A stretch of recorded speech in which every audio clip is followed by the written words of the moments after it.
Bon, on commence. On va savoir. Chers amis, aujourd'hui dans le livre de la Genèse, chapitres 2 et 3, le Seigneur Dieu avait aussi produit de la terre toutes sortes d'arbres beaux à la vue, dont le fruit était agréable au goût, et l'arbre de vie au milieu du paradis, avec l'arbre de la science du bien et du mal. Or le serpent était le plus rusé de tous les animaux que le Seigneur Dieu avait formés sur la terre. Et le serpent dit à la femme: « Pourquoi Dieu vous a-t-il commandé de ne pas manger du fruit de tous les arbres qui sont dans le paradis ?»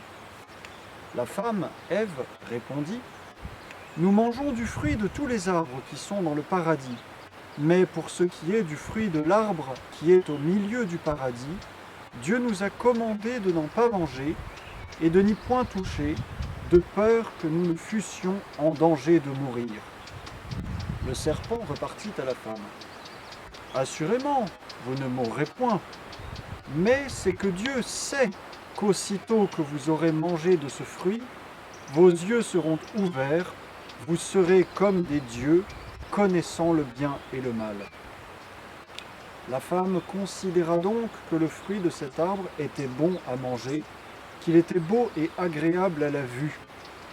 Et en ayant pris, elle en mangea, et elle en donna à son mari, qui en mangea aussi.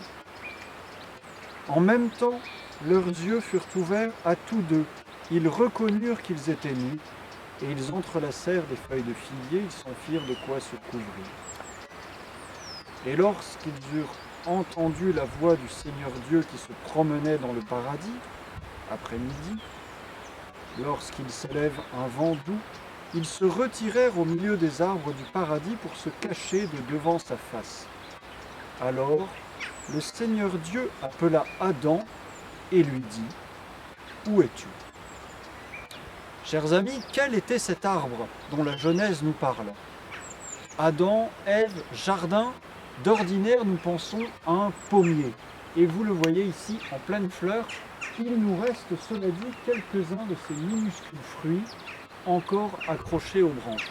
Pourquoi un pommier ? La Bible n'a pas dit un pommier, a dit un arbre. Mais dans la tradition latine, comme pommier se dit malus, et que c'est l'arbre de vie, l'arbre du bien et du mal, l'arbre de la connaissance, l'arbre du bien et du mal, mal, malus, on pense au pommier.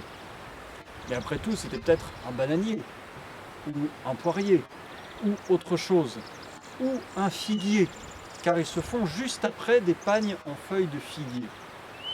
Que retenir de cette histoire ? Bien entendu que si le mal est rentré dans le monde, ce n'est pas parce que Dieu l'y a mis, mais parce que l'homme l'a voulu. Tenté par le serpent, faible quand même, l'homme se cache depuis de Dieu.